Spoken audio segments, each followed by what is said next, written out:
Welcome to the Podski. What? Ooh, yeah. You understand, baby? Dig it? Let me tell you another thing. First name John, last name Baker. Uh-huh. Brother. Hello and welcome to the Podski. I'm your host, the man of 1,000 gimmicks, John Baker, and we are back with our part 2 of the AEW roster grading scale, I guess you want to call it, or we're just doing a state of the AEW roster. We got Justin Andretti back on the show. Thank you for coming back in for part 2 of our women's show. Yeah, man, I'm looking forward to it. I literally just got home like 2 minutes ago. Very happy to be here. You know, my pronouns are one-man gang and Barry Windham. Speaking of Wyndham, obviously speedy recovery for him. I know we got some rough news, regarding him earlier in the week. But obviously, speedy recovery there for him. I know they set up a GoFundMe for him. I'm sure anybody that wants to donate money to Barry Windham can go search for that on the GoFundMe thing, and it'll come right up. But I mean, a hell of a talent, man. And especially in the '80s, that guy was unbelievable. Always had a really high ceiling. And I know there's a lot of guys now that have worn that the single black glove, right? And that to me, I'm sure there was a lot of people that did that before Barry Windham, but for me, Windham was always that guy that wore the one black glove. And as a kid, and him being a heel man, boy, I just really loved that for some reason. So I always liked Barry Windham for that, for sure. Yeah, I haven't really dug deep into the bag on Barry Windham, and I kind of started to whenever I was listening, because I'm an avid listener of Tony Schiavone in his podcast WHW, and they kind of touch on Windham a little bit when they did their whole WCW, like the NWA full watch along thing. So he's been in there a few times, but yeah, there's not. I mean, about the only I can't really speak on much of Mr. Windham, other than I do remember him from watching those Nitros whenever I went back and forth. He was always a treat to see in those. Sure. But for what we're really here for today is to give our if we're gonna keep, if we're gonna cut loose, or if we're gonna put them in a pile of Hang on, Baker. Slow down and grab a hold here. We're moving. Just tell a story. Just tell a story, right? So, I mean, you get on the mat, you put someone in a hold, you just slow it down, you give the fans what they want, right? But look, we got to talk about what happened at IKEA today to me. So I was on the road today for work. I had to go meet with some people, and I'm coming back, and the traffic is just unbelievable, unbearable. Man, look, man, all I wanted to do today was just get on the road, go get done what I had to get done, listen to some Wasp in the car. I'm a Wasp fan. I love the '80s hair metal. But I just wanted to get in the car and do that and come home. But traffic was unbearable, so I ended up just pulling into an IKEA and going in there and walking around an IKEA for a few minutes just to get out of the car and get out of traffic. But I made the mistake of going into the restaurant part just to grab a drink. And of course, I ended up getting Swedish meatballs while I was in there too. But I'm at the checkout line, and there's this I'm gonna say she was 130 years old. This 130-year-old woman was at the checkout. So Mae Young was at IKEA. Dude, Mae Young was in way better shape than this woman was in. First of all, so her husband, I'm assuming was her husband, was wearing a Christmas sweater that said "Rebel Without a Claus," like Santa Claus, and I was like, oh fuck. Oh I knew I was in trouble right away with that. So, I'm there, and she's trying to pay, and dude, it is 2022, man, and I really don't get how people still don't know how to use a credit card. I mean, this woman is trying to put the card in upside down. She's put it in like opposite of where the chip is. And me and the cashier are looking at each other like, what the fuck is going on? And the husband literally is like, just keep trying it. Just keep trying it over and over again. And finally, before I gave that woman a hurricanrana to her death right there in the line, the cashier finally, showed the woman how to put the card in. But dude, is this your first time leaving the house? Have you never used the credit card before? And what's even crazier, we pay, and I'm trying to leave, and I get stuck in the line then again from her husband, who is at the soda fountain machine, testing all the flavors. Oh, and it's my. dude, are you a 6-year-old? Like, are you a 6-year-old? Are you some kind of alien, or are you both? Like, I don't understand what's going on here with this with the trying out all the different flavors of soda. Like you'd never been here before or never had a drink in your life. So that was extremely strange to me. And then I got back in the car. Sat in traffic for a long time, and I was blaring the Wasp.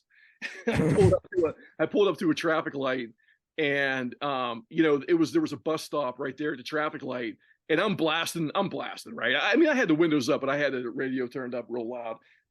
And this old black man was on the bench waiting for the bus, and he gave me a look like you can't get that look from anybody but an old black man. And he gave me a look, and I reached up and I just turned the radio down. And that dude, he gave me a quick nod, a quick head nod to me that's what he wanted. And then he rolled his eyes. And then I just drove away, man, from there.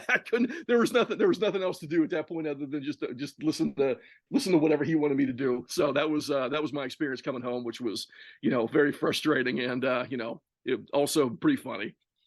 That is absolutely fantastic that you literally just got intimidated into turning your music off. I mean, look, I'm not going to argue with that dude. You know what I mean? It's like he's just sitting on the bench waiting for the bus, and he's just like, this fucking idiot comes up here blasting hair metal. Like, get the fuck out of here, dude. So, and I was like, you're right. So I'm good. That is absolutely amazing. I still can't get over the lady being so old. There's always one of them that they have. Keep trying it. What's even worse is that they like past a certain age, like people have no idea how to use a self scan, and like the self scans are not hard to use. But it's really baffling to me that it is the year that it is, and we don't know how to use a self scan, and we don't know how to use a credit card, man. I mean, I don't get it. I really don't. I'm surprised she didn't try to pull out actual cash and try to pay an exact change. It was definitely worth it to go in there because you can get Swedish meatballs in there for literally 25 cents. You can get Swedish meatballs for 25 cents, dude. I got a iced tea, 1 piece of garlic toast, and 8 Swedish meatballs, and I got out of there for like $4.50. It was pretty great. There's like none of them around here. Yeah, I don't know where the closest one would be to you. There's got to be one in Baltimore, I would think, down that way. Yeah, there's probably one in Philly. Maybe I want to say there's one in like the Harrisburg, Mechanicsburg area, but like I just like never go to IKEA ever. It's fun to walk around, Yeah, I went to one time. I went to one in New York City whenever I was visiting my uncle, and it was a lot of fun in there. There's just so many people in there. It was insane. I mean, the only problem with IKEA is every time you go in there and they have like the little setups for for the bathrooms and stuff, you see that toilet man and you're just thinking, should I do that right here in the, maybe not. There's a reason why they had to put signs up. Let me tell you that. Yeah, for people like you. I've never done that, but I've got.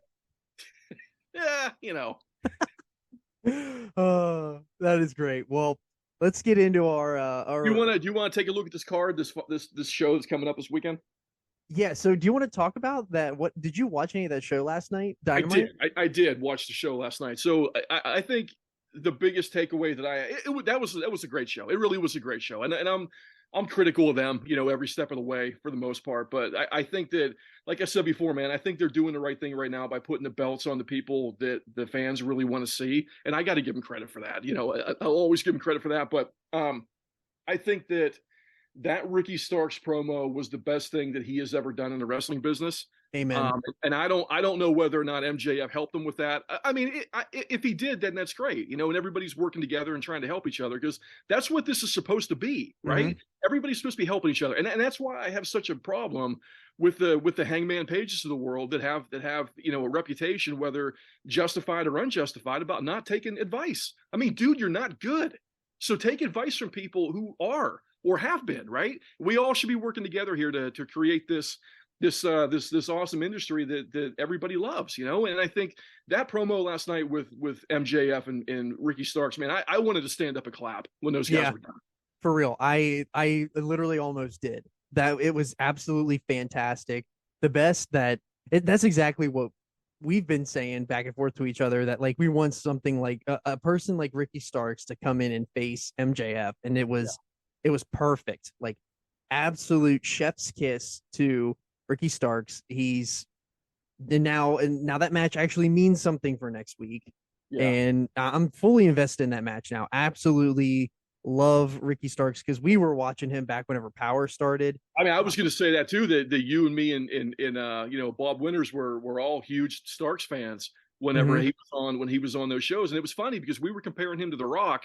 How long ago was that? 3 years ago, 4 years ago, probably. Like 4 years ago now.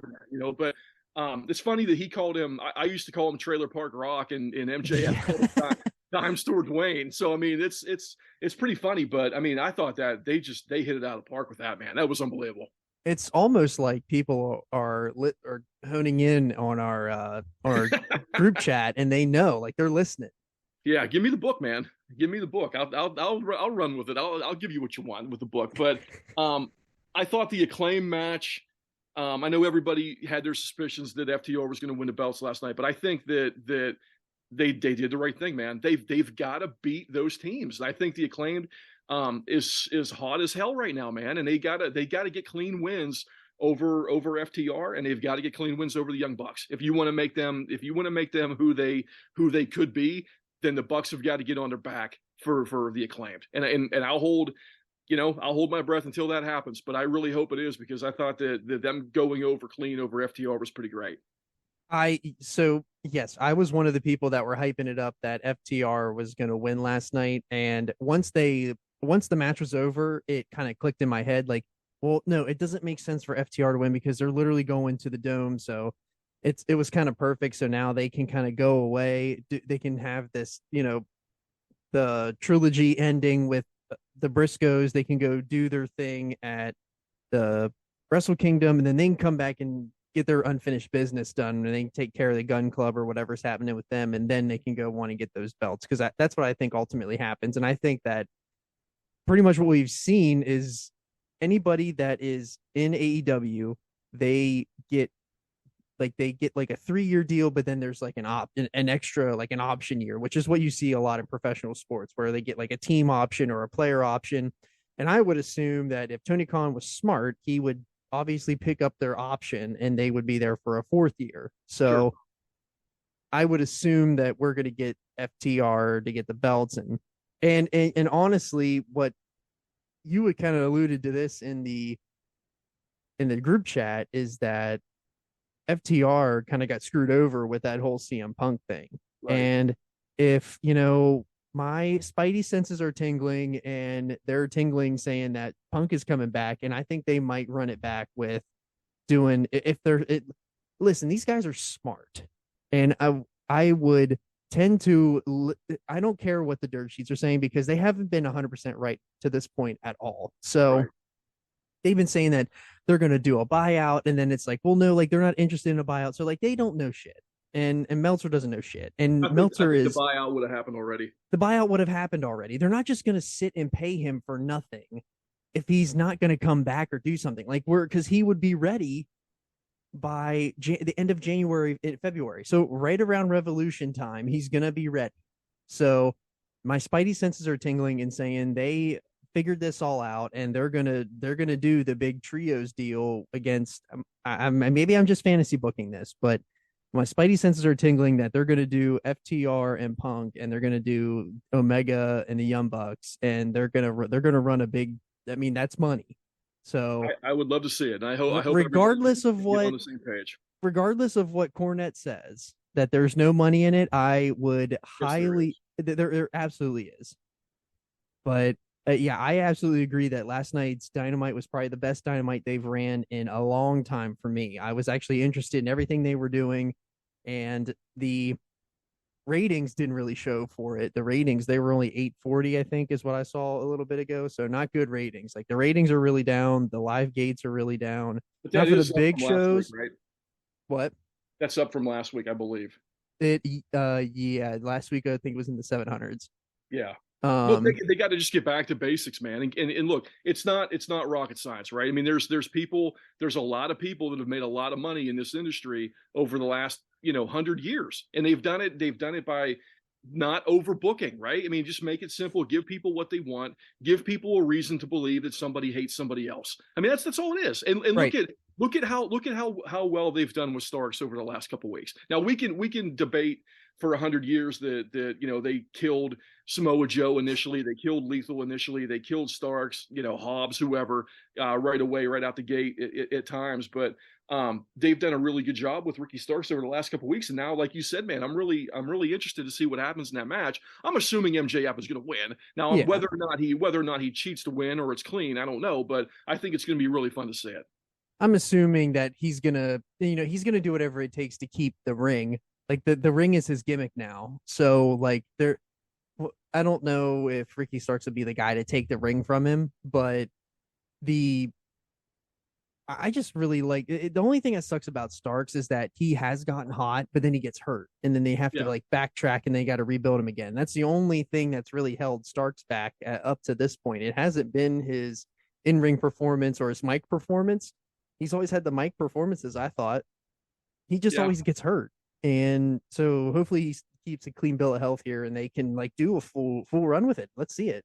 Yeah, I would love to see that guy be a more of a focal point. I mean, I've always, like we said, man, we've always thought that guy was really good. But I thought the Samoa Joe and Darby Allin match was really good too, for what it was. But I think, I thought it was pretty good too. Man, dude, how good is Samoa Joe when he's in there with somebody smaller than him? I mean, he just throws people around, looks like a killer. I mean, he does a really good job with smaller guys. Yeah, he does a really good job. I was kind of on the fence with him coming back. But you always get excited when you see Samoa Joe, but I was a little bit worried because he always seems to kind of get hurt too. But he seems to be doing a lot better, and I'm all for it. Like, I'm totally for it. But I also really like the stipulation with the Claudio Jericho match. And look, it's so dumb, right? It's so dumb. Like if I beat you, you have to join our club.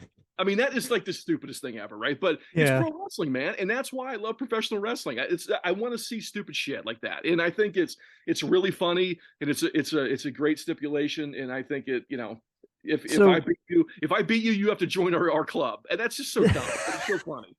So, what are your thoughts on the Regal situation? I mean, I don't know, man. I mean, I think that from it sounds like he wasn't too impressed with how things were going, in AEW, and I can't blame him for that, But going back to WWE, I mean, look, that's where the stability is, right? That's where he's going to get paid. He's probably not going to have to work as much, at least on camera, But I don't know. I mean, I can't fault him for wanting to do that, but I'll give him credit for doing the right thing by going out by getting his ass kicked. I mean, I thought that was exactly the way you should leave a territory, right? You should leave a territory by losing to somebody. Yeah, if you're going to go out on your back or your face like he did. But from what it seemed like is that he wants to be back where his son is, and his son is in NXT UK, I believe. What's his son's name? Do you remember? No, I don't. I can't remember it either. But he can't be, as part of their deal, he can't be an on-screen character until 2024. Okay. So he can be there doing, and they already said like that's why Triple H put out that War Game. Whenever they did War Games, he did the whole like Regal montage of saying War Games. That was like him like signifying like we got Regal back. Yeah. And apparently that pissed Khan off, but no, whatever. Yeah, I mean feelings are going to get hurt, so. But they gave the rundown for this card just coming up this weekend, this Final Battle thing, and I'm not a real big fan of how the ROH stuff has been presented on AEW, and I think it's a contributing factor for why the ratings are down. But this card is not great. I don't think it's very good. No, well, to add to that, Khan said yesterday that he has heard the audience and they are moving away. They're moving in the direction of keeping ROH off of AEW regular television. And I think that that's because they figured out the TV deal. I think that they got whatever they're doing with TV streaming or whatever. It's going to be announced after the show on Saturday night. I don't think they should be on TV. I don't think it should be either. I think it should just be streaming or whatever. Like, yeah. Because they're going to be bad ratings. And you gotta stop this fantasy that they're not AEW developmental. They need to be AEW developmental. Yeah, it should be AEW's Ring of Honor. Yes.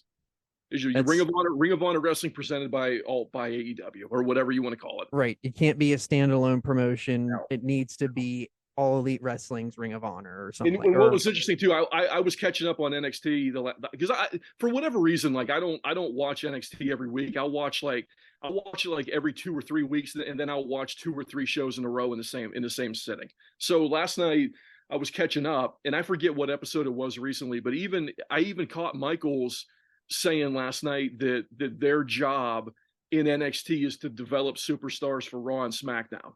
Now that is very much a different turn than what it had been with Vince there. The last couple of years where they were trying to present that as a third brand and not as a developmental territory, whatever you want to call it, because it is developmental, and there's nothing wrong about saying that. So I don't know why we're playing this game that ROH isn't the feeder into AEW. It should be.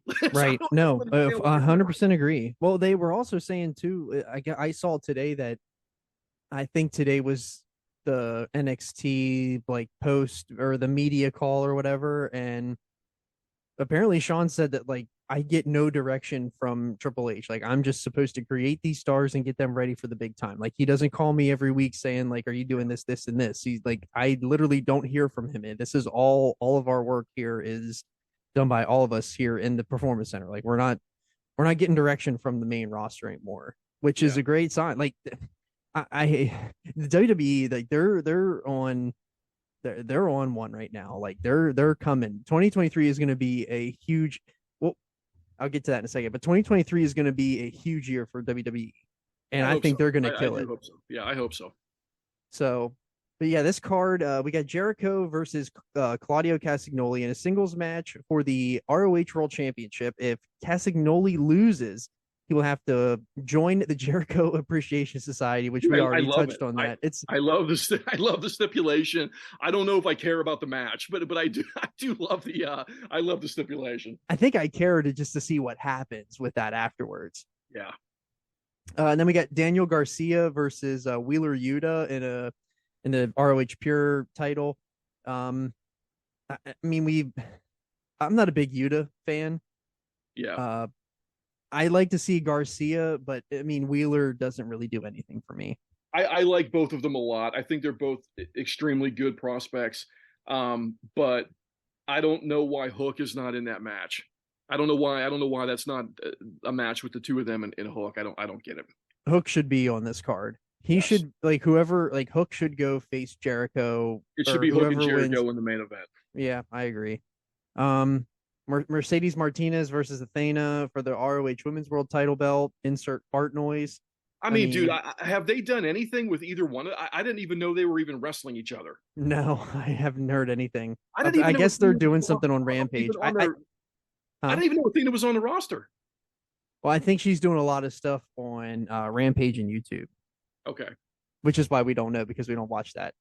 Then we got Juice Robinson versus Samoa Joe for the World Television title. That's an interesting matchup. I don't mind Juice and I like Samoa Joe, but I mean, meh.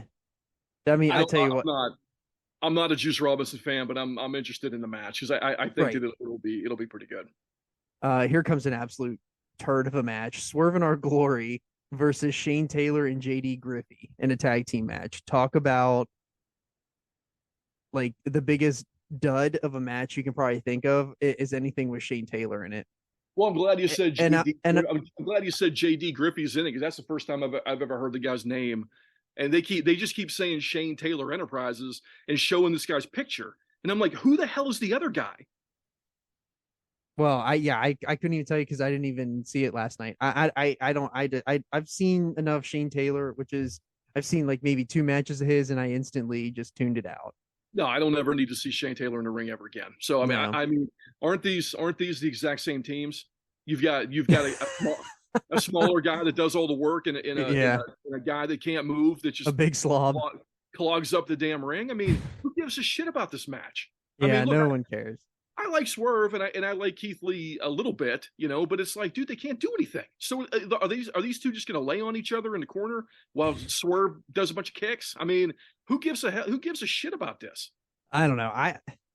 They need to I'd like to see Swerve and Keith like officially break up, and then they get, get Swerve away from Lee, because I Yeah, really like then Swerve. have Swerve kick his ass, and then have Keith Lee go be a coach or something. Or yeah, go back to WWE for all I care, or whatever you want to do. Dude. Just like I've seen enough Keith Lee. I like. The problem is I like Keith Lee, but like I don't know. I always get really excited, and then whenever like the match is over, I'm not as excited anymore. Right. Then the big one is FTR versus the Briscoes in a double dog collar match for the tag team championship. This is the rubber match for this feud, and I'm excited for. That's like the only match I'm super excited for on this card, other than like the stipulation for Jericho and Claudio. But like this is what the show is meant for. I'm really interested in this too, because it could go a couple different ways. So if you have the Briscoes win that match and win the belts, that obviously means that they're going to be around and they're going to be a part of the ROH scene for however long moving forward, which I think is what's interesting. What's interesting here is that they're not called the Briscoes on this. They're called on on Fansided right now that we're looking at the card. It says FTR versus Dem Boys. I mean, but are we doing a rebrand? I don't know. I don't know, because the graphic that I saw said Briscoes, but maybe they want to repackage them as Dem Boys so that the Briscoes isn't as harsh of a term on TV or streaming or whatever. Sure. Maybe. I don't know. I'm excited to see that. So like, is a double dog collar, like is one tag partner tied to another tag partner? Like the opposing tag partner, or are they like in like a 4-way square dance? In my head when they initially said it last night, I was thinking that it was 1 and 1, right? Where like one of FTR and I was gonna say, because if all four are tied together in some way, like that's just like asking for someone's head to get taken off. I mean, I'm interested in seeing it. You know, I don't know if I love the double dog collar thing, but I think the match will be fantastic. I like the idea of the dog collar, but I'm just afraid because we've already done how many dog collars now in AEW? I want the dog collar to feel like a special stipulation or a special match. But this is like the fourth one now that we've seen in like 2 years, 3 years. I don't even know. I don't want to do it too many times because then it doesn't mean as much when you do it again. So sure. But yeah, that's the final battle card. Are you going to watch that? Are you getting the show? No, I'm not going to be home on it's the wife's birthday weekend, so I am not going to be home. I mean, for me, it'll be a game time decision for me too, whether I'm going to do it. I don't know. I haven't decided yet. You'll do it. If I'm available to do it, I'll do it. But I don't know if I'm going to be around. If I am, I'll get it. But that's the same. That's also the same day as the NXT show, I believe. And that NXT show should be pretty good. They've done a pretty good, pretty creative job of building up the Breaker and Apollo Crews feud for the title. They've done a pretty good job with that over the last couple of weeks. So I'm kind of excited to see where they go. I'm assuming Breaker's going to win, and he should. But Apollo Crews is a guy I thought was always really good and really talented. So I think that match will be pretty fun for a main event. Yeah, I haven't watched NXT since they did the rebrand, so I got nothing for you on that one either. I sound like the worst wrestling fan of all time. Well, look, man, I didn't watch it for a long time either because it was terrible. It was hard to get through. But now, for the last couple months, I've started watching it again, relatively regularly. And again, like I said, I don't watch it every week, but I'll try to catch up with it when I do watch it. And I think it's pretty safe to start watching it again if you've got time to do it. It's been pretty consistently good. Yeah, that's what I heard. I heard it's been consistently good. I just haven't gotten like into it. Is it still a 2-hour show? Yes. Man, I really like those old days of the network when it was just an hour. Yeah. The only problem with that is you'd go 5 weeks without seeing FTR, stuff like that. So it's a little hard to get everybody in. Yeah, that's true. But all right, well, you want to hit our mid card here before we get to the main event later on with the big reveal? Yeah, what's that? With the big reveal or the big announcement? You go ahead, man. It's all you. You go for it. So the big announcement is that we are going to be doing the holiday show, which has been something that we've been kind of talking about here already on the pod. But what we want to do with the holiday show is that We want to have beautiful Bobby Winters, our same crew we had on for the Halloween show, want to come back, and then we want to, exchange gifts, and our gifts are going to be anything wrestling related. They're going to be matches or skits or anything like that that you could bring, and you're going to gift. That's going to be your gift to the show, and then we're going to meld that into a award show, the Podski, the first annual Podski award show. And basically the award show will be, we have a lot of categories that we want to go over, so if I miss anything, please let me know. But we're going to do a best moment of the year, women's wrestler of the year, men's wrestler of the year, tag team of the year, gimmick of the year, feud of the year, best return of the year. This is going to be more on your side of things here, Andretti. But best men's prospect, best women's prospect, best unsigned men and women's prospect, pay-per-view of the year or premium live event of the year, the guilty pleasure of the year, which could you elaborate on what exactly the guilty pleasure of the year is? It could be like a does it have to be this year related, or could it be something that we watched? It could be like Yano. It could be like Yano in New Japan. Somebody like that you're just like, man, I root for this guy, and I know he's a jerk. But I always, just like what is somebody that you really root for? Like, I think Orange Cassidy is a guy that kind of fits that bill too. Something like that. Hook, for sure. That's my vote. Then we got a weekly show of the year. That'll be like not like a specific like weekly show, like a specific date of a show, but like the brand of the show. So it could be like a Raw or SmackDown, Dynamite, Rampage. Commentator of the year, podcast of the year. I think we can already assume which podcast. Wink, wink. Will be on that list. Figure of the year. That's one that I'm really excited to get into, because you and I are both really into figures, and I'm sure that you're going to pick some things that I don't even have on my list. But I only have 2 right now. So, but we also have move of the year or maneuver of the year.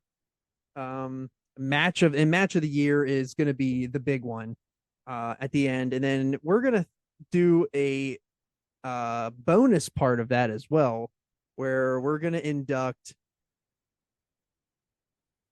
wrestlers into the Podski Wrestling Hall of Fame. So not sure how we're gonna do that yet. Don't know if we're gonna do one person each or if we're gonna do 3 each. If we do 3 each, it might turn into a shit show. So I think we should do or we could do 3 altogether that we vote on.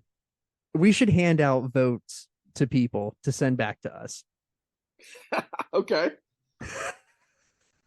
Like it's like the MLB like Hall of Fame or whatever, where like people send out votes to people, and then you got to send your card back in or your votes back in, and then that person gets on the ballot. What if we just grabbed a phone book and just sent 1,000 letters out to anyone in the country, and we're like, Agnes, who do you think is the best tag team of the year? And you have to vote between these 3 people. Please get back to us by tomorrow and tell us who you think. Please respond within 72 hours. Oh my. But that was the big announcement that we wanted to do tonight. And but I'm really excited for that show, because I've had a list going here for that I put together today, and it's a deep list, and I think that we're gonna get some really good stuff between all 3 of us. Sure. All right. Well, our main event here tonight is gonna be we're going to be looking at the women's roster for AEW. It's going to be the same exact thing that we did 2 weeks ago. We're going to say whoever this wrestler is, and are we keeping them on the roster? Are we shipping them out to go get work somewhere else, or just hit the road because you absolutely are the shits? Or are we repackaging you, or are we working with you? So, very first one on our list is an interesting one, is Abaddon. What do you have for Abaddon? I think keep. I know she's been injured, but she is super unique. And you got to have characters, man. It should be vaudeville, right? And she just is so unique that she can work with anybody. She never needs to win matches. She never needs to win a belt. I think it's definitely somebody to keep. I think she's someone to keep as well. Speaking of whether or not she has to win or lose, her career record is 38-3, and she hasn't lost a match this year. I don't know if she's wrestled this year, but Well, she hasn't wrestled on national TV, but she's definitely on the YouTube show. I would not have thought she was 38-3. That's pretty funny. It is incredible. But yeah, I agree with everything you said there. She needs to be. You need unique characters, and not everyone can have black trunks, black boots, and a goatee and a vest. Like, no, and not everyone can look the same. So when there's variety, that's okay. She doesn't ever need a belt. She can just be that weird dead girl that does whatever. So I think she looks like a threat. I don't understand why they don't use her more. Yeah, I think she's been hurt for a while. Yeah, I think she was hurt, but I think she got better, and I think she lost a lot of weight too, from what from at least from her Twitter. So we know Bobby Winters is a big fan of hers. But yes, he is a huge fan of hers. So I think we're both going to keep Abaddon. Next is Anna Jay. What are you doing with Anna Jay? I mean, it's tough, man, because she's a great prospect. She's got a great look. She's okay in the ring, but I don't know if she's gotten much better in a long time. And I don't know what the reason is for that, but I think that for her sake, in her career, you gotta cut her loose and let her go work indies and grind and get on the circuit, man, and go make towns and find out whether or not you really want to do this and if you're going to get better at it. Because I think you're doing her a disservice by keeping her where she's at. I think that's why they put her in the Jericho Appreciation Society, to see like what she really does have, because I don't think she's gotten better at all. She has a really good look until she opens her mouth, and then it's just like nails on a chalkboard for me. She just hasn't gotten much better in the ring. It's always like sloppy and choppy, and I'm torn on this one. I think we put her in the workable pile, but not, I wouldn't say she's a guaranteed throw in to stay on the roster. Yeah. Next is AQA. I don't know if she's worked much on Dynamite. But the reason why I know who she is because when we were doing like quarantine or pandemic, whatever you want to call it, I was watching a hell of a lot of wrestling. And I remember her being on those reality of wrestling shows, because she's one of Booker T's trainees, I believe. And she was really good in reality of wrestling. I thought she was really good. Now I haven't seen her do anything since she got signed. But from what I remember of seeing her, I thought she was really talented. I would assume that somebody that went to Booker T school has to be really well trained, and I mean, she's only had 7 matches in AEW, and we probably only have seen 2 of them on Dynamite. So I don't think I ever have. I remember seeing her in a match. I think they put her in there with Britt. I can't remember. They put her in there with somebody big. But I think that she's going to go in the workable pile just because we don't have anything to really base it off of. Yeah, again, I'm only going off of what I saw from her 3 years ago. So or 2 or 3 years ago, where I thought, wow, this girl's pretty good, and I thought she was somebody that was definitely going to get signed by either WWE or AEW. So when AEW signed her, I was pretty happy about that. But I just haven't seen her. I don't know why she hasn't been on TV or done anything. Yeah. So next is Athena. Well, apparently she's got a big match this weekend, which I didn't know anything about. I mean, look, the finisher move is fantastic, but I don't know, man. There's times where I think she's really good, and there's times where I think she's a shits, and I don't know what to do. So I'm going to put her in the workable pile. I think you really hit the nail on the head there. Like, you took the words right out of my mouth. Like, her finishing move looks really good, and it's sometimes you see it and it's just like, wow, like, she's really good. And then the next time you're like, what in the hell are we doing? So I think that, since she has a bigger name, since obviously she was in the WWE as Ember Moon, I think you keep her on the roster, just because she's probably made plenty of the towns, and she has experience. And that's what a lot of this this is what we're going to get into a lot with this part of the roster, I believe, is that the women's roster is deeper than you'd probably expect. However, it's very inexperienced. Right. And they need the work. So I'm gonna keep Athena. Okay. But next is the big one, Dr. DMD, Britt Baker. I mean, she could be the face of that division for the next 10 years. If they wanted to do it, she could be the face of it for the next.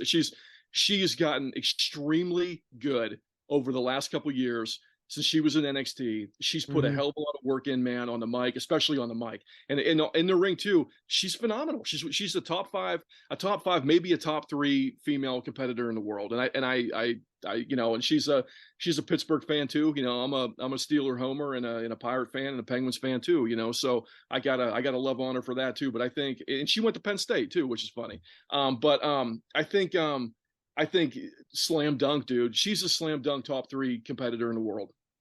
Oh, I 100% agree.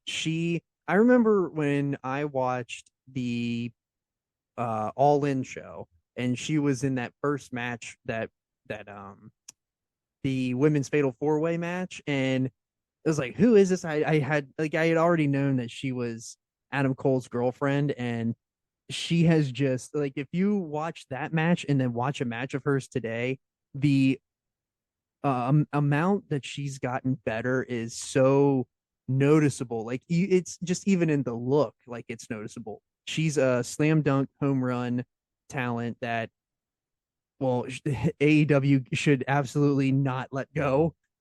She should absolutely be the face of this division for eternity. As long as the company's going, she should be a part of it.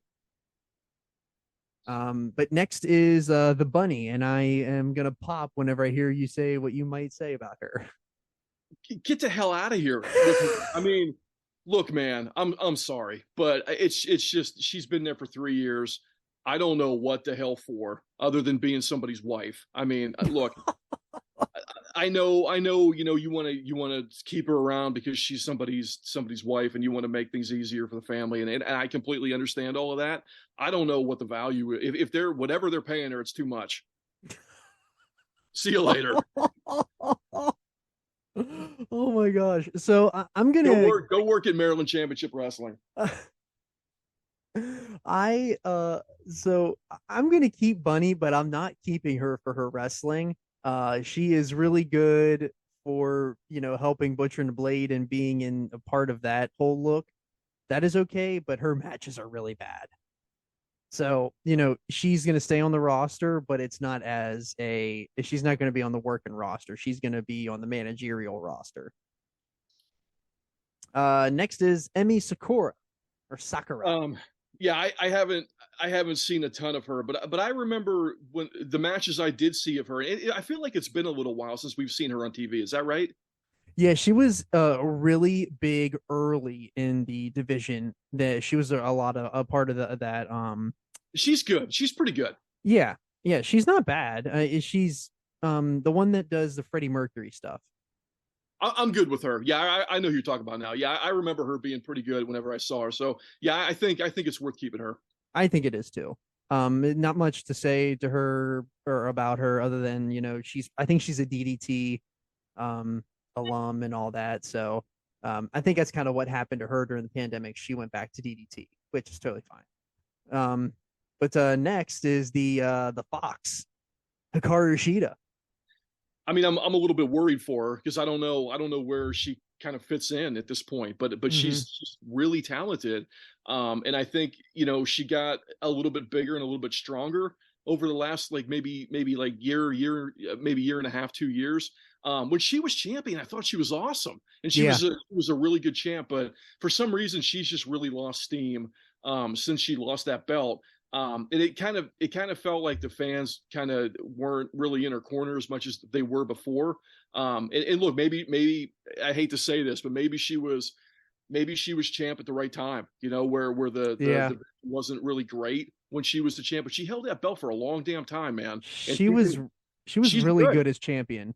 I She's really good. liked her as champion. I mean, I hope that she can get back, some of the steam that she had before, because I do think she's really talented. So yeah, that's somebody that I would keep. But from an AEW standpoint, I am a little bit worried about what they're doing with her, and if whether or not they're going to use her effectively. And if they're not going to do that, and there's no plan for her, then don't keep her and just have her get her ass kicked. I mean, get rid of her at that point, But if she's somebody that could be an upper mid card, lower main event talent that can kind of float, back and forth at this point. And maybe she is a main event person, but I'm a little concerned about the direction for her. But I think that she's really talented.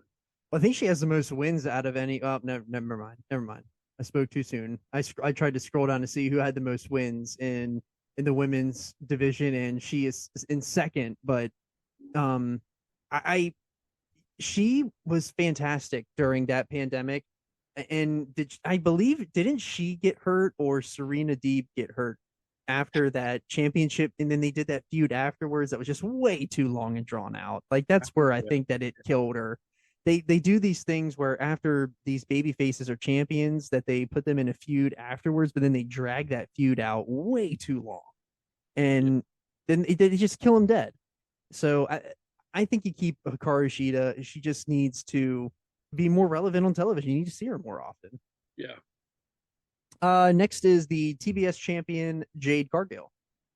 I mean, I have so many things to say about Jade Cargill. I mean, just from a presentation standpoint, I mean, dude, she's one of the top in the world. She looks so good. I mean, she looks like an ass kicker. She's got attitude. She's got a really unique look. She's getting better, in the ring. They're doing the right thing by not rushing anything with her. But look, dude, if she comes around and keeps working hard and keeps developing, she's going to be one of the top women's superstars in the world. I 100% agree. I think that you could use somebody like Jade. I think she appeals to a alternate audience that you wouldn't never get, like, with eyeballs on. Like, when they did the Shaq thing, that was really cool. That brought some eyes on her. But then this Bow Wow thing, I don't know if Bow Wow is probably the right person, but you're bringing in a new audience that doesn't like the culture, that we'll say. I personally, I can't speak on it. I'm white as a ghost, but they will gravitate towards somebody like her because she has an unbelievable look. It looks amazing. That is the kind of audience that you want to get to hook into your, that can really grow your product and get them in the mainstream. And if they do something like that right, they could really skyrocket this company and the division. It's just about getting the right thing at the right time and all that jazz. So she looks like a professional wrestler. Correct. She looks better than a professional wrestler. She looks like she was literally built in a lab. Yeah. And she is awesome. I give her that. She is getting better. And they don't need to rush her. Just keep letting her go out there and have these matches. They don't have to do anything crazy. And at some point, that she will lose, and that doesn't have to be the end of her. As long as think about, we were saying about how much better Britt Baker got, in a pretty short amount of time. But I mean, look at where Jade got, just from a confidence standpoint, man. I mean, for real. She's ready to go out there and get on the mic and just tear everybody to pieces at this point, And when she first came out and she got on the mic, she was a deer in the headlights, But she's really worked hard to get where she is, and that you got to give her all the credit in the world for that.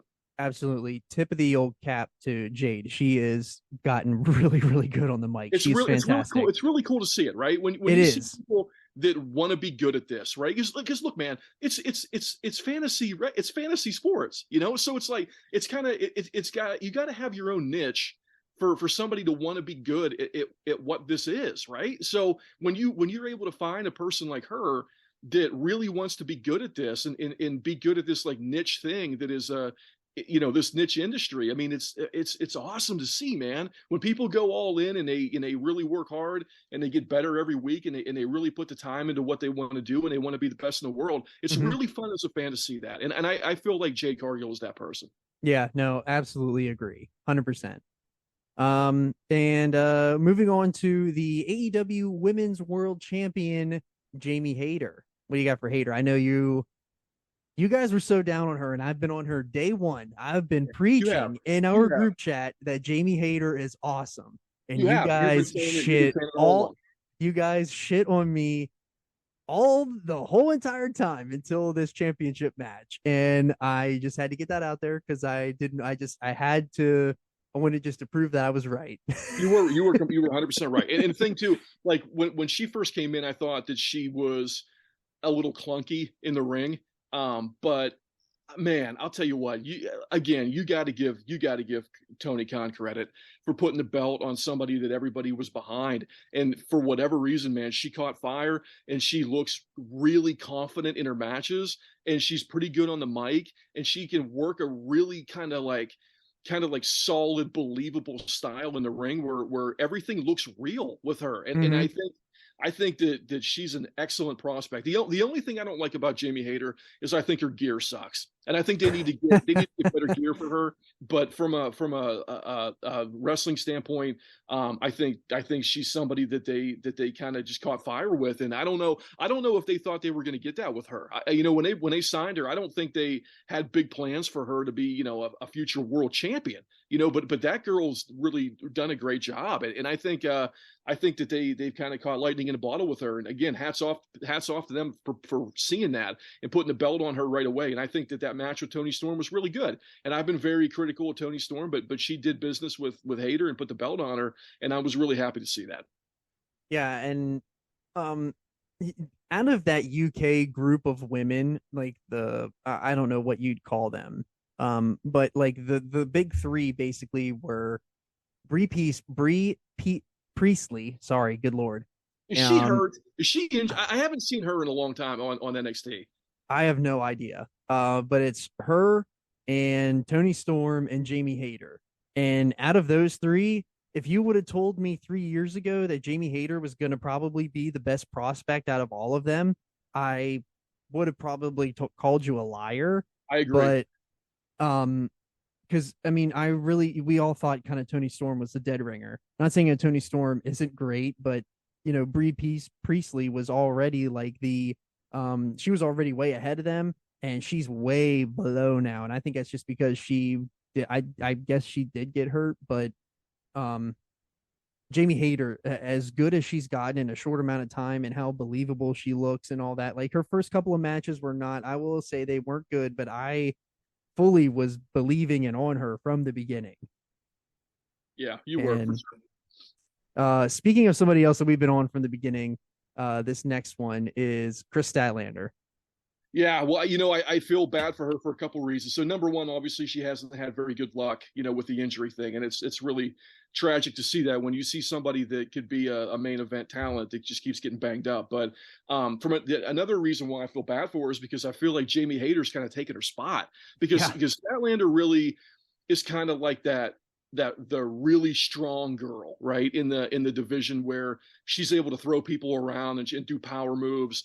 And she was in there just kind of being an ass kicker, and being kind of that fit for the division. And now kind of Jamie Hayter is doing that, so she kind of has her spot, so to speak. I think hopefully she'll get healthy here and be able to get back in the ring. The gimmick is stupid, just to put it lightly, but she's got to get rid of the alien shit. Has got to go. It's stupid. But I don't think she's the alien. She's not. She doesn't do the alien thing anymore. She quit that. That's good. That's good. Yeah, she's like her thing is now she's more than a woman, like a China style type. Okay, well that's great. I didn't even know that. So that they're even ahead of me on that. So that's really good. But look, hopefully she'll be able to get back in the ring soon and be able to contend, because I remember years ago, you and me and everybody else having conversations about, this division is going to be Statlander and Brett, going forward, and probably Sheeta. The three of them were probably going to be the ones leading the division. But hopefully Statlander can get healthy here and get back to speed, because she's pretty good in the ring. She's strong as hell, man. I like her a lot. Yeah, so like when Statlander signed, like she was almost a dead ringer to go to WWE. Like I'm pretty sure she had agreed to terms but never signed anything. But then she signed with AEW. So like they kind of like she kind of Khan kind of really stole her away from NXT, because I'm pretty sure she was signing an NXT deal when she signed with AEW. And what's really hurt Statlander is the fact that her pay-per-view matches have been absolute dog shit. And they're not her fault. It's literally everybody she's been in there with. She's been in there. That Revolution match with her and Nyla is absolute hot garbage. And it's we not could say that about everybody who's been in the ring with Nyla. Yeah, and it's not. And the running theme is that it's always a Nyla match. So we'll shit on her soon enough. But Sure. Statlander, you are 100% right. Hayter took her spot, and I think that Hayter and Statlander is a really good if because Statlander's coming back here at some point. Her knee's going to be ready soon, so I would assume that that's got to be a match you got to throw in right away. I mean, or maybe you don't put Statlander up against Hayter. Maybe you put her against Jade. Maybe Statlander's the one to beat Jade. I don't know, but I think that I like that too. That's a good idea too. But yeah, I think Statlander definitely has a place on this roster, and she should definitely be kept. Moving on to Leva Bates. What do you got for the librarian? I mean, I haven't seen her on TV in a long time. I don't even know if she's still even there. But from what I did see of her, I just don't care either way about it. So, I mean, I don't know. I would probably cut bait with that at this point. I think she does a lot of stuff backstage. I think she does stuff with booking people for towns and shit. So I don't know. If that's the case, then keep her. I think that's what she does. I'm not sure though. But yeah, I'd say she doesn't need to be on the roster, but she should, if she is good behind the scenes, keep her behind the scenes. But next is so I think so we were you're getting rid of her, but you're keeping her if she's not a part of the active roster. Yeah. Okay. So now we got legit Layla Hirsch. I liked her a lot in the indie matches I saw with her. I don't know if she's really caught on with the AEW stuff. I do like her. I really do like her. I think you keep her for now, and put her in the work with pile. But I mean, she's never going to get any bigger than what she is. So she is what she is at this point. Now maybe she'll get better in the ring, of course, but I don't know what you do with somebody that's that small. I mean, do they have a ceiling? I would say that they probably do, but I would keep her around for right now. Yeah, that's the only thing that really hurts her is the fact that she's literally 4 foot tall. It's really hard for her to put her in there with somebody because she's literally smaller than all the women, but she might be stronger than all the other women. So, sure. But yeah, I would say that, we'll put her in the workable pile. But Madison Rayne, I'm sure I know what you're going to say here. Look, I got nothing for her. I mean, I'm not a fan. I've never been a fan. I've never thought she was good. I don't know how much money they're paying her, but it's too much money. So I would have never signed her to begin with and never brought her in, but I think you got to get rid of her. She has no business being on the roster. If she wants to work behind the scenes, apparently she's really good behind the scenes. Totally fine with that. Sure. But again, as somebody that doesn't need to be on your roster, that is. Speaking of somebody that doesn't need to be on your roster, Mercedes Martinez. I liked her in NXT. I did. I think she's pretty good in the ring. I remember in that Mae Young Classic, she was pretty good in there too. But time's running out here for her. I mean, she's no spring chicken anymore. But it's kind of cool that she's got the ROH belt, and maybe she'll keep that for a little while yet. But I just don't know. I don't know how much further they can go with her on as far as being an AEW talent or whatever. But I mean, I do like her. So for right now, I would keep her around. Yeah, I think somebody like that is of her size. They don't make women like that very often. She's a very large woman, so you keep somebody that she looks like an ass kicker. So you need women that look like ass kickers. So I would keep her.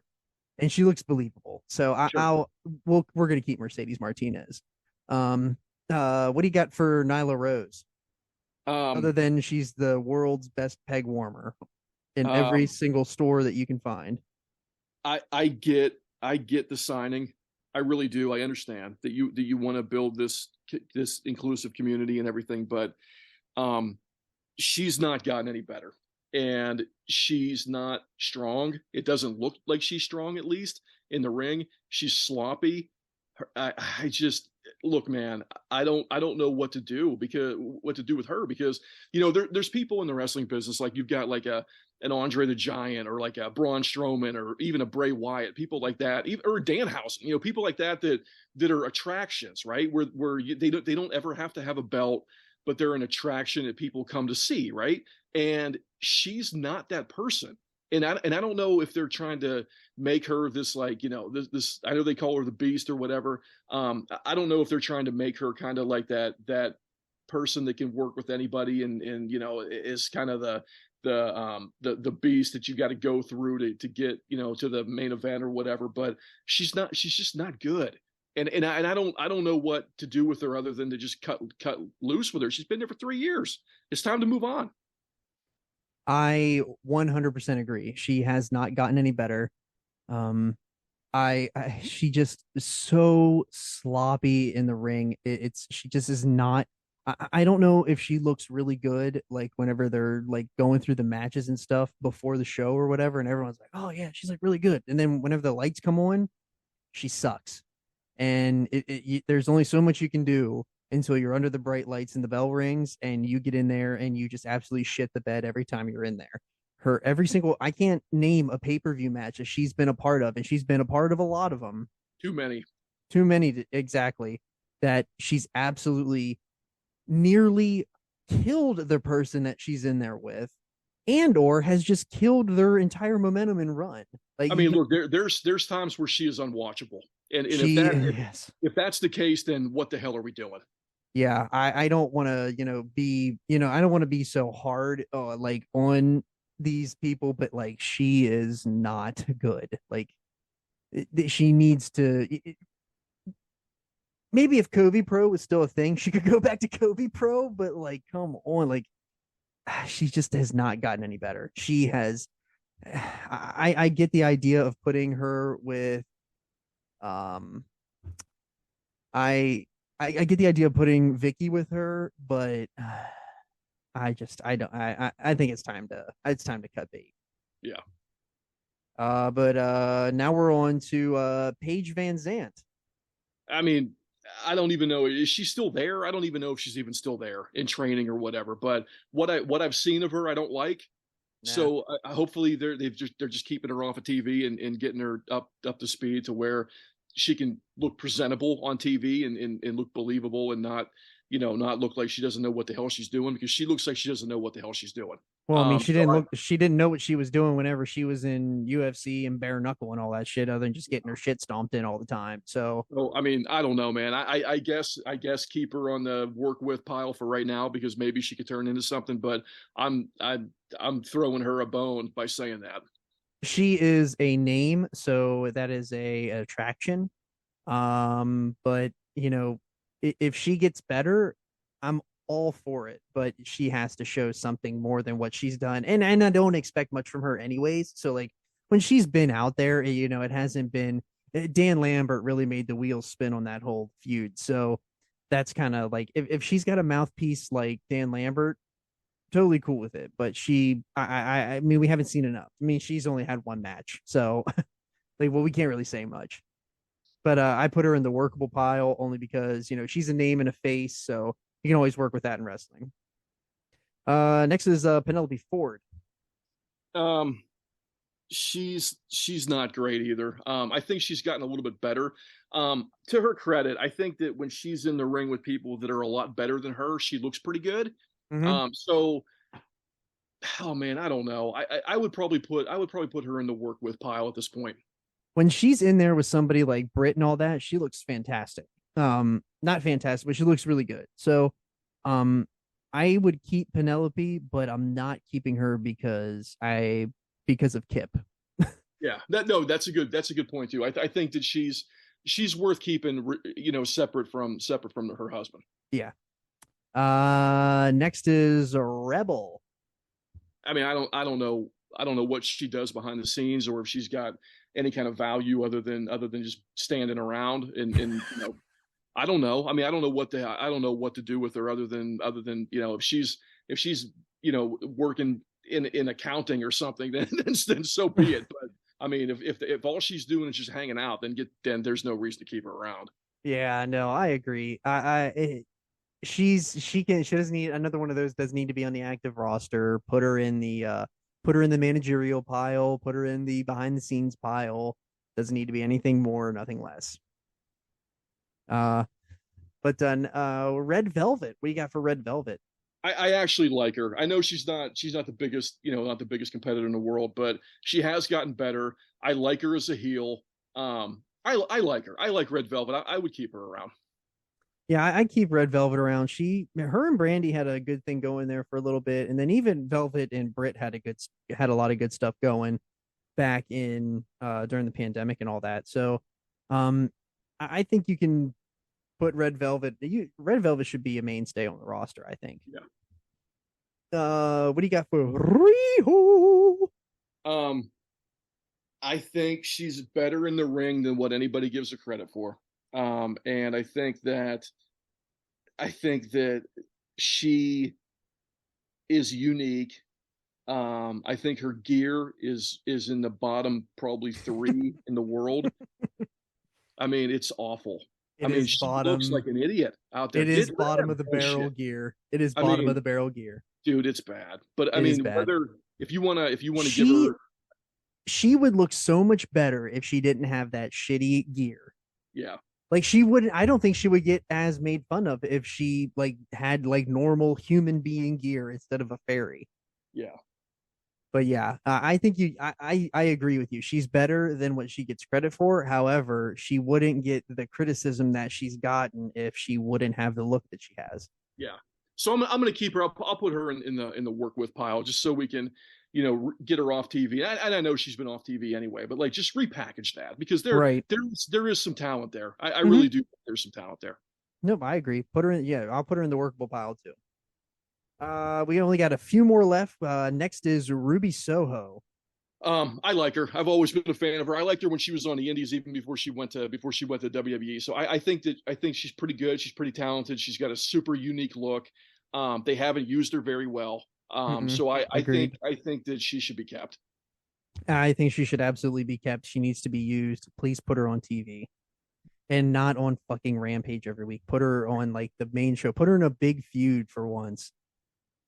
Her and Britt did awesome, and she can talk, she can wrestle. Like let's put her in something big. And she's got experience too. And again, it's another one of those people that when they come on the screen, they look confident.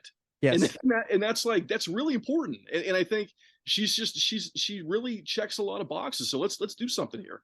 agreed. Saraya. Oh man, I was excited when they signed her. It's been a little bit of a dud. I wasn't even a fan of that match. And look, man, I know there's probably people that really disagree with me on that, but I'm hoping for the best with her that it's going to turn around. But from what I've seen so far, I'm just not excited about it all. Do I keep her? Yes, of course I keep her. And hope for the best. But I have not been very impressed with her with anything up to this point. I think you 100% keep her. I am not as down on her as you are. I think I am willing to give her some time, mainly because she hasn't done this for 5 years. So I want to give her the benefit of the doubt and say, like, okay, you probably are a tad rusty, so like let's see where this goes. I mean, she was really good in WWE. That has to translate here. And I think that it is going to. She just needs to build her own confidence back up, get back in the ring a little bit more, and she should be fine. She should be somebody at the top of this roster for a long time, I would assume. Yeah. But another thing to add to Saraya from Dynamite, where they're going to find her partner. Did you see the other news that came out today? No, I didn't. So they're talking. So she's finding a partner for that Forum show. Yeah. That's after the first of the year. Apparently, Sasha Banks is on the Wrestle Kingdom card. Okay. So, I'm excited for that. Do we think that Saraya might bring Sasha in as her opponent? Because that's going to be a big show, like that Forum show. That's like going to be a big one. So, do we think that might be a thing? You think it has legs? Sasha being her tag team partner? Yeah. I mean, maybe I'll be very interested in seeing that. I mean, that would be pretty fun to see her on AEW and kind of going out and doing her own thing in New Japan and stuff like that. So I'm a fan of Sasha Banks. I think that would be really cool to see that. I'm we grabbed the fantasy book and horns there and gave it a whirl. So, but I don't know. I'm gonna throw that in my prediction pile for the future. But yeah, I'm keeping Soraya. But next is Serena Deeb. I love her. I think she's super talented. She's always been really good. Mhm. Great technical wrestler. Does she ever need to have a belt? No. But she's somebody that is always believable. Looks like they're a threat in every match. She's awesome. She's really talented. Yep, agreed. Keep in Serena. Then nothing more needs to be said. Yes. Next is Tay Mello. Um, I I didn't love her in NXT, and when they signed her to AEW, I was like, "What the hell are we doing?" But she has gotten better. She's got a great look. Um, she looks like a heel, man. She really does look like a heel, and she's great for the role that she's in right now. I think that she's somebody that hopefully will keep getting better and better in the ring. And she's already pretty good. I think she's already pretty good. So I think she's somebody that would keep around. Her problem is that she sticks around with somebody like Anna Jay who hasn't gotten any better. And I just wanted to throw daggers at Anna Jay, but um, uh, yes, I guess her before the whole Sammy deal, I really, really, really liked her. Now after like this whole Sammy things happened, I don't know. I just don't. That for some reason, man, the both of them got go away heat with me. I just can't stand the sight of them. And that's what they're going for. That's what they want you to think. But damn, did I want to turn the channel when they're on the TV. So I'm gonna put Tay on the keep pile in hopes that her and Sammy have the ultimate wrestling couple demise, so we don't have to see that anymore.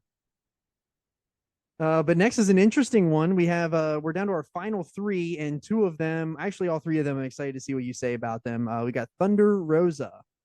Look, if it's true that she's hard to deal with, backstage and in the ring, then you got to get rid of her. Just get rid of her. But she is really good. She's super talented. She's a great wrestler. She's got a great look. She looks unique. So from that standpoint, you want to have somebody like that on your roster as a character. You want to have that. But if she's somebody that people don't want to work with, or she's got a problem with everything, I mean, then you got to get rid of her. So yeah. I think it just more comes down to, what does she want? I mean, does she want to be on the roster, or does she want to go do her own thing? I don't know the answer to that. Right. No, I agree. I think that it sounds like 95% of the roster absolutely hates her guts and doesn't want to work with her, and she doesn't want to work with them. So if that's true, then you got to cut bait, move on. But the thing too that's interesting about that is that somebody said, I don't know if I read an article or heard on a podcast or whatever, but something about the people that she was friends with that were working like dark matches and stuff like that, and maybe even dynamite matches here and there, haven't been used because they're friends with Rosa.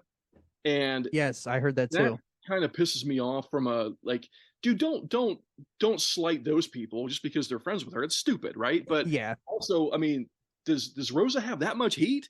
Like it's radiated to other people who are talented that now they can't get work either because you're such an asshole to people. I mean, yeah, I mean, if we're talking about like apparently CM Punk holding down Colt Cabana, like, well, what the hell? Well, why aren't they saying the same things about Thunder Rosa if that's the case? Because that's way worse.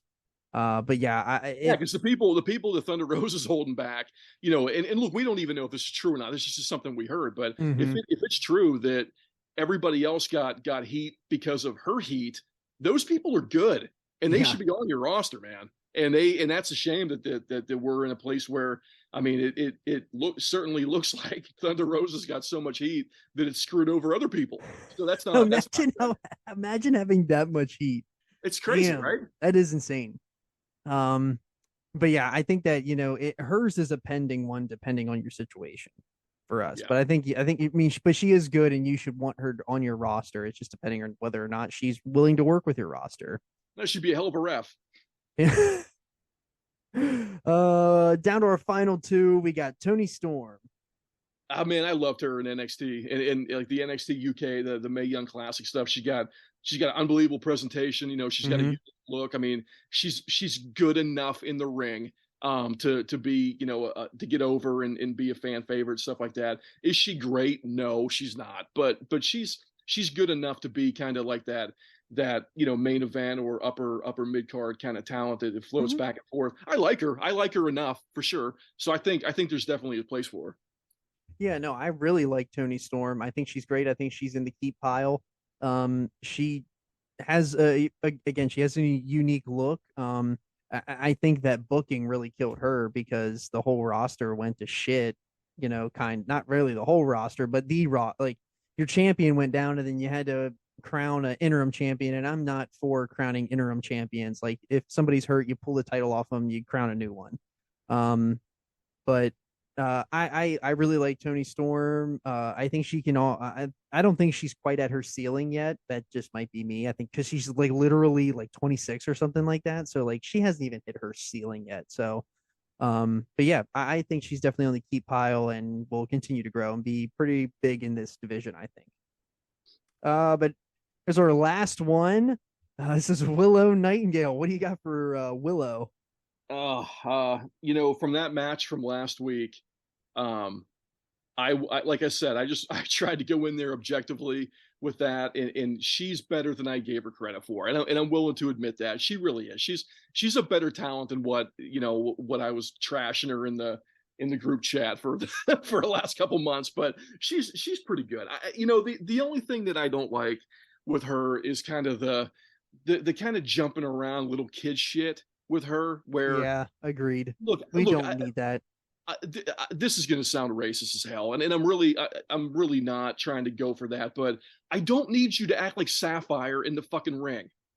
Just be a normal person in the ring and do your job, and I don't need all the dancing around, jumping around like you're a little kid.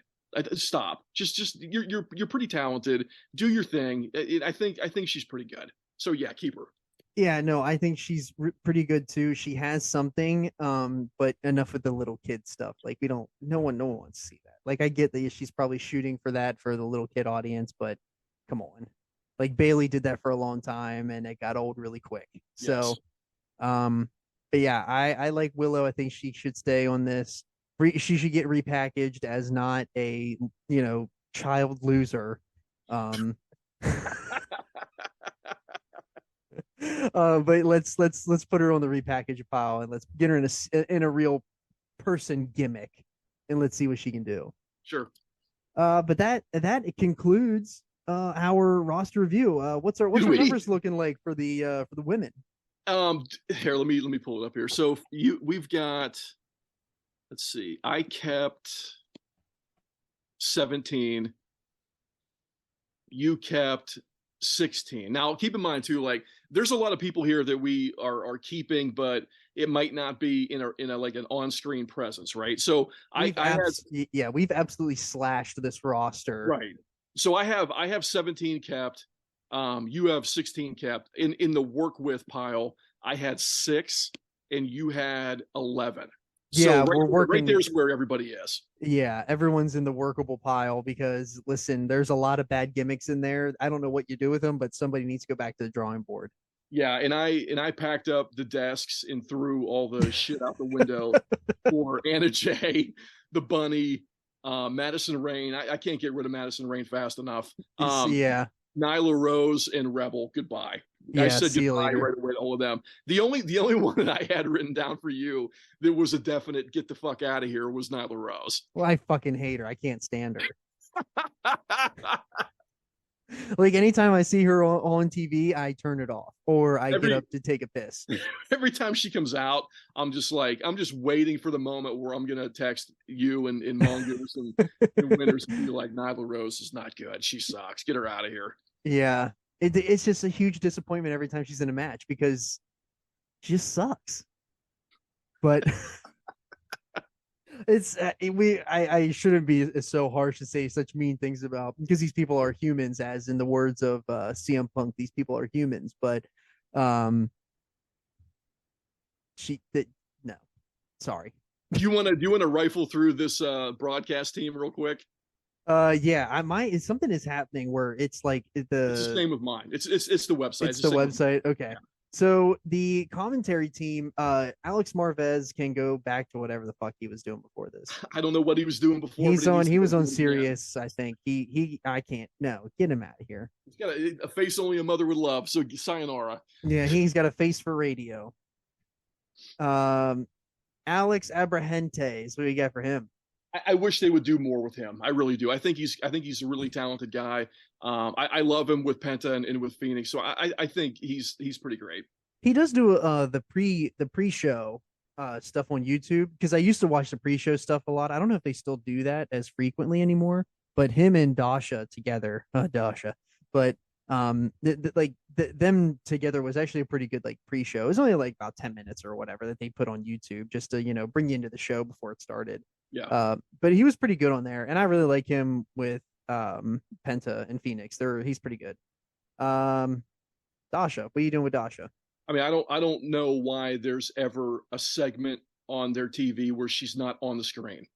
Let's put it that way. Like, agreed. I don't know why they're not doing more with her, dude. I really don't. I mean, she's super talented. I mean, she's just electrifying, to just visually on the screen. I mean, and look, I'm not trying to be an idiot by saying that, but like she's a beautiful woman. So like, and she's good at what she does. I mean, why the hell are they not using her more? I have no idea. I don't know either. I agree with everything you said. But yeah, they should absolutely have Dasha on TV more. Like if they had something with Dasha and Renee together, I think that would be like a dynamite crew for them. I don't even know if Renee doesn't even really need anybody else, because Renee's really, really, really fucking good. But them together would be an awesome crew. All three of these women that are here, I'm gonna like kind of go out of order, because Dasha and Lexi Nair and Renee, like them three together is a pretty good like backstage women's lineup. It really is. It really is. Because they don't look like stupid idiots like WWE tends to make you look, and they look believable. They ask good questions. They can talk, and I think all three of them are keepers. So I went out of order, but we'll bring it back in with Excalibur.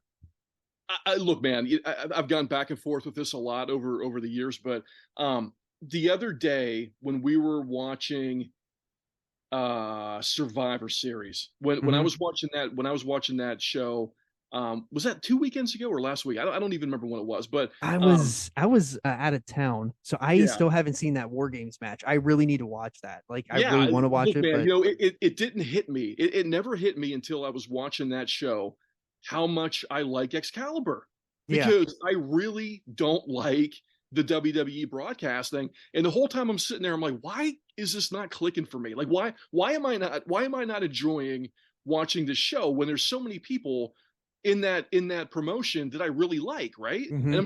And I'm like, why? How the hell is like Dakota Kai and Io Shirai and Bayley in this match, who are three people that I think are super talented, with that women's match? How the hell are all three of them in there? And I don't want to watch this, right? But then it kind of hit me. It was like, dude, I wish Excalibur was calling this match right now. So, and when I finally realized that, I was like, that guy's pretty damn good. And I know people give him shit, and he definitely needs other people around him to kind of support him. Like Taz does a really good job with him, I think. Mm-hmm. But I think Excalibur's really good. And I know there's probably wrestling purists out there that think he sucks and he, take the mask off and all that shit. I don't care about any of that. I think that guy's pretty talented.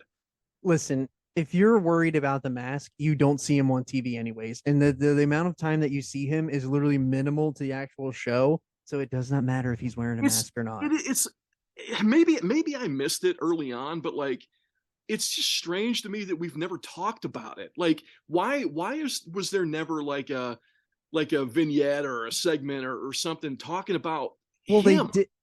They did talk about it, and he kind of got out there, and he personally, not himself. It was never exactly explained in a vignette or anything like that, but they explained to you through the commentary that he was a wrestler, and he kind of he helped start PWG and all that, and then he kind of transitioned out of wrestling to the commentary table, and he was in gimmick at the commentary table. So they did explain that, and people just wanted to dump shit all over it because it was AEW from the start. Look, man, we've had masked wrestlers as part of wrestling for what, Jushin 500 years. Liger sits at the end at the New Japan desk with his mask on. His mask is a lot more fucked up than. Yeah. I mean, he's got fucking horns on it. Like, this dude, guy's just got tassels hanging out the back. Shit on Excalibur to talk shit is all it is, because the guy is really good at what he does, and it's a shame that people can't see that. And again, do you need to have people around him that can help him out and prop him up? Of course. Yeah, but every commentator does. Every booth needs that. But I really think he's doing a good job. I agree. And, you know, if we at the start of AEW, I guess I was just rose-colored glasses, like, it's Jim Ross again. Like Jim is, you know, your childhood wrestling, and Jim is just so great. And I think Jim's great. Jim gets a lot of shit, but JR is absolutely fantastic. Hall of Famer, one of the if not one of the best, if not the best to ever do it. And now that, you know, JR is starting to transition out of it, and Excalibur is in there, I think that Excalibur fills that spot really good. And I agree totally with all that. And I you know, what Jim is next on our list, but I like Excalibur, and I think you keep Excalibur. But like, if you would have told me that Excalibur was going to lead the team in 4 years, I probably would have been a moron and said, no, like, you're not taking away my JR again. But like, obviously, like, JR is going to transition out at some point. So Excalibur has done a really good job at taking those initial shows and his initial place in the commentary team, and I would agree, he's gotten a lot better. Yeah. But yeah, so as I already talked about, JR is next. Yeah. So for JR, for me, I'm happy that he's working a less of a load, because there really are times whenever you listen to him call matches where you can tell he thinks that whatever's going on in the ring is stupid. And look, he's probably right. There's a lot of dumb shit that goes on in AEW, but I like the fact that he's not there as much, and he's kind of more of like you give people a little bit of a break to where whenever he does come on screen, and he does come in to call a match, everybody pops, right? I mean, it's kind of like a really cool thing to see, but he does not need to be there every second of AEW TV. No, and not anymore. And they've got their sea legs under them. They're a well-oiled machine now. Like, they don't need JR to call every single match. And exactly. And when JR comes out, you know it's a big match. It's a big deal. He gets the big pop, and you know that it's nut cutting time, basically. Like, like, this match is important now. And that's exactly what you need, because that's something that WWE doesn't have. You got Michael Cole on there rambling about, you know, vintage Randy Orton every single week. Like, we're not going to talk about Michael Cole, because he can fucking die in a fire for all I care. But I fucking can't stand him. If you watch it on mute, it's so much better. I hate to say that, man, but it really is. Like, I was watching that Survivor Series. I was like, this is fucking terrible. It's fucking terrible. I didn't even want to watch it. It makes me not want to watch their product. It really does.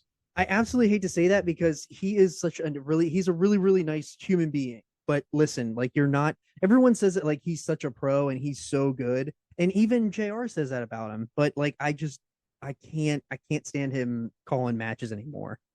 I've seen him backstage working, doing something else, man. He was better whenever he had the goatee and the frosted tips. Yeah. But yeah, so speaking of somebody with a goatee and frosted tips, how about the Dapper Yapper, Justin Roberts? I think he's the best in the business, and he's really, really good at what he does. I absolutely agree. He is fantastic. He brings creativity to it. He brings something that he does very creative things that makes it fun, and you want to see the introductions. Yeah. And yeah, I absolutely love. He's probably my second favorite behind Finkel of all time, I think. Yeah, I mean, no one's gonna ever outdo the Fink, but man, because Lillian Garcia is really good. If you think about all timers, she was really good too. She was really good. Tony Schimmel was really good, but I think that Justin Roberts fits right in second place there, and I think that's I think if you told that to him, he would be elated. Sure. But next is Taz, and I'm a huge lover of Taz. So let's hear what you got. Okay? So you already gave your opinions on Lexi and Renee. Mm-hmm. Okay, so Yeah, for yeah, me, yeah. okay, so for me with Lexi, just real quick, I think she's another one that is really good at what she does too. And look, man, we've had a lot of people come and go from these major North American promotions that were backstage presences of interviewers, whatever you want to call them, that were pretty terrible. And Lexi's good. She's good at what she does. So hats off to her. I think you definitely keep her around. Also a Diamond Girl. Is she? She's one of Dallas's stepdaughters. Oh, I didn't even know that. Okay. Well, I mean, he's not married to her. He's not married to her mom anymore. He was at the start of AEW, but not anymore. He already divorced and remarried. Oh, I didn't even know that either. But that's okay. Well, whatever. Well, see, that's why you need to start combining a fat burner with an energy, and that's how you build strength.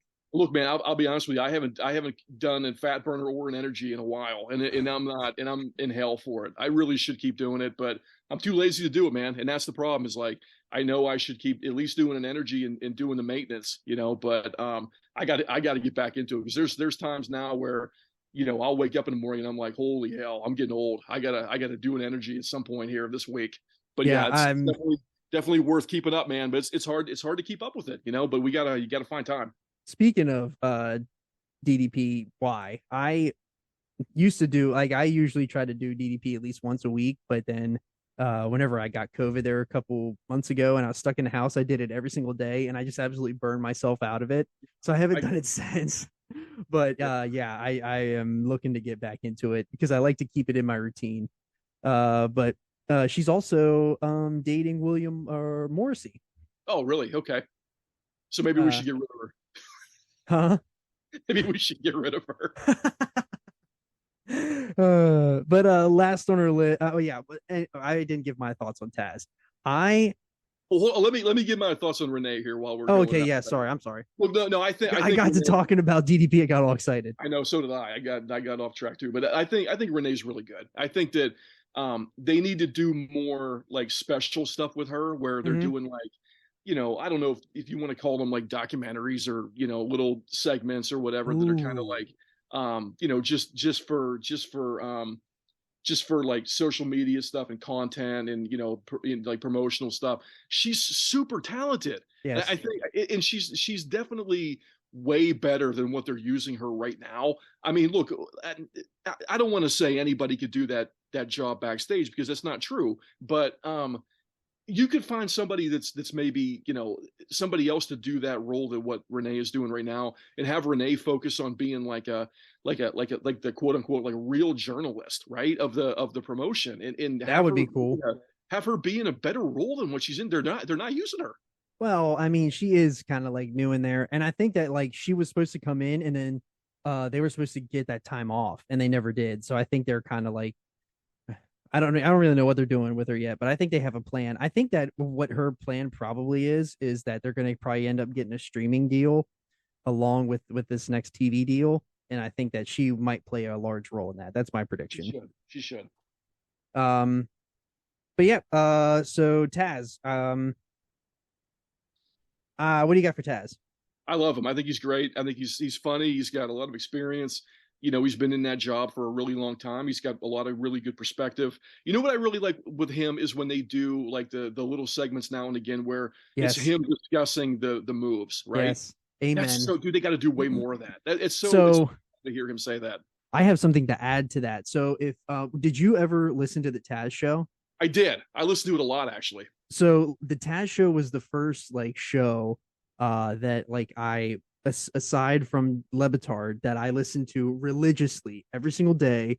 I would turn it on as soon as I got to work, and I would listen to that thing every single day until it literally went off the air. And they used to do that segment where he would explain things. And listen, if you have never listened to the Taz show, just literally go find it on YouTube somewhere. You can find it really easily. And just listen to some of the stuff he used to do, and he even teased that he might be bringing it back at some point. And I'm what happened? Why did it go away? So he took a job with CBS Radio, and then he was on the morning show on CBS radio. So he kind of like he just moved on. Like, and then he had issues with some producers there too, where he had a producer that pretty much like up and left him, and like that guy just up and left him for like Good Morning America, and he would like had to find like a producer right away, and then I think the contracts were coming up and the other producer, so he took the deal and went to CBS Sports. Yeah. Okay. And then he was there for like 3 years, and um he would do like post pay-per-view shows on CBS radio. Okay. I didn't know that either. Yeah, so yeah, I was a huge supporter, first time, long time, right in the Yambag Jones for Taz every single day. Loved that show so much.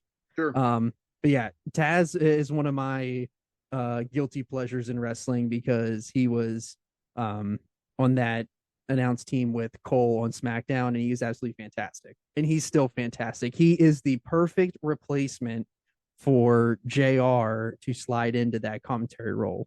Yeah, for sure. But yeah, our very last one, we got Mr. Schiavone.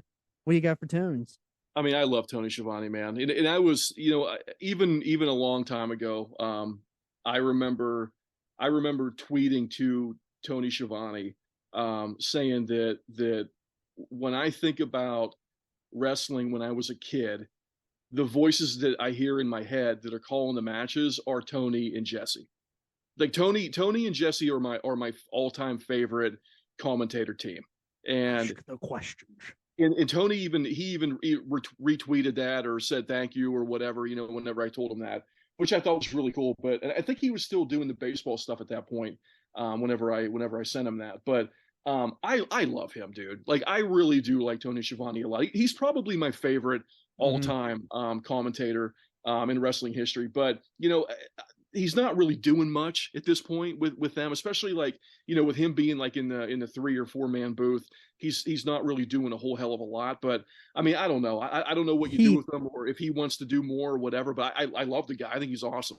Well, he doesn't really need to do anything more than what he does, and that's kind of his shtick now, especially like when they talk about it on the pod, where he just kind of adds in like the extra unnecessary like addition that he adds, where he's like, "Yep, that's right, JR," and like that kind of stuff. Like, they make fun of him on the pod for that, which is my absolute favorite wrestling pod that I listen to religiously every week. It's WHW. I talk about it all the time on my own show, how much I love Tony's show, and the fact that I listened to over 2,000 hours of it this year just shows how much I love Tony. But well, if we're putting other people over, I'm going to say right now that the best wrestling podcast is Booking the Territory, and we can fight that out for the award show. Yeah, oh, for sure. I haven't listened to that one, but yeah, Tony Schiavone has a soft place in my heart because I love his show and I love him so much. And he has taken a bigger role backstage. Like, I think he has really stepped up as somebody throughout this whole CM Punk deal, and before that too. Like, he's helping talent relations and stuff like that, I believe. So, Sure. or he's not even like talent relations. He's like right hand man for Tony. So, but the other Tony. So, but yeah, I please, Schiavone, stay as long as the company's around. Yeah, for sure. But yeah, that concludes that's our whole roster review. I thought we did a really good job. We cleaned house, we repackaged some people. You got anything else? We got through that pretty quickly too. A lot faster than we did the men, that's for sure. Now there's like quadruple men, yeah. Right. But you got anything else you want to add to our state of the AEW roster? I mean, it's always in flux, right? Because I know they're bringing people in all the time and they're signing new people. So, I mean, all we can go by is what we're seeing at the present moment, right? So, right, and the present moment. This is as of like the beginning of December of 2022. And the division as a whole, there's a lot of. I think that there's a lot of potential there. Is it great? I don't think it's great. But I think when they get Statlander back, and let's hope that Saraya pans out, to be something. Now we're talking about a pretty good division, and I think that with those two coming back, it might be really good. And look, who knows what's going to happen with Thunder Rosa? Maybe everything people are saying about her is bullshit. Who knows? I have no idea, but yeah, I think that if you get her back too, and get her working with people and get her in the main event scene. And we've got a lot of really interesting matchups to book, going forward. It's got the potential to be really good, I think.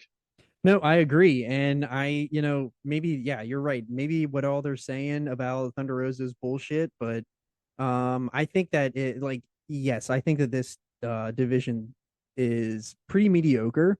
It could be better, and it's only just because there's just not enough spots to get these women wrestling to get the in-ring time to get better. And And the thing too about Rosa, and like I said, like the most telling thing for me is that they stopped booking those other women that were friends with her. yep, And that to me shows me as an outsider. And again, I have no idea if any of this stuff is real or if it's fake or if it's all bullshit or if it's all completely true.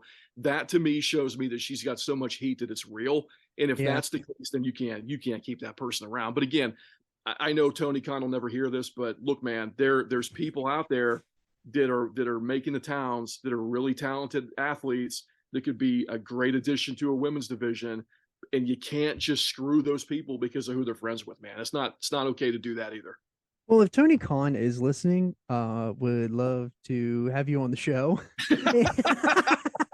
And yeah, I absolutely agree that I love I love Tony and everything that he does for the company and all that. But like if somebody has literally have so much heat that you're not booking the other people, like it is time to cut ties with that person. Yeah. But but I will say that, if our fantasy booking it does become true and they do get Sasha, like now we're talking about a really good roster. I mean, even if it's only as here and there where they just book her, without having like a like if you literally book her in between TV shows that she's working on, because I'm sure she's yeah. going to be a Mandalorian again. So like, Sure. you're doing her in between that kind of stuff. That's fine. Like whatever. It's still Sasha Banks. Like, sure. I mean, we're literally grasping at straws here, but yeah, no, the men's roster, I would say that it's the same for both. Like the men's roster is a pretty solid roster, could be better. I mean, we could say the same thing about every wrestling company. Things could be better. Like this time last year, all AEW was doing was hitting home runs, and now this year it's like they're trying to get back on track. So, but yeah, you got anything else you want to add to the show today? No, man. I'm really looking forward to doing the awards thing. I think that that'll be really fun. I already started working on my list too. I know we were talking about that today with winners and trying to coordinate how we're going to do that and get it going. But I think that's going to be a really fun show to put together, a really fun show to record. And I can't wait to put all that stuff on social media whenever we figure out who's going to win those awards. That's going to be awesome. Yeah, I'm super pumped for the holiday show that will be coinciding with the award show, and that's going to be our big Christmas show for the year. So yeah, and look, if you're a fan of the Podski, man, I mean, you need to get your gingerbread cookies, and you need to get a cocktail and sit down by the fire for that one, because we're going to be talking for a while on that show. That's going to be a long big show. We're all three of us are probably going to be drunk by the end of it. So let's just get that thing going, man, and have fun and sit down and get some apple spiced rum or whatever it is, and just sit by the fire and talk some wrestling, because I think that show's going to go a long time, because we got a lot to cover. The Christmas gift idea I think is fantastic that you came up with. I mean, we might be there for a long time talking about all that, and I'm really looking forward. I think it's going to be a lot of fun. This could be the holiday show could be a 1-parter and a 2-parter. Could for be. As long as it might be, or it could turn it. Well, it's not going to be an omnibus type Cornette situation, but it could be long. Yeah. So, but yeah, well, thank you for always coming on the Podski. Always a joy to have you on here. And make sure you always hit the town and you're burning rubber, Andretti. I am burning rubber, man. I'm trying to get out there and make it happen here.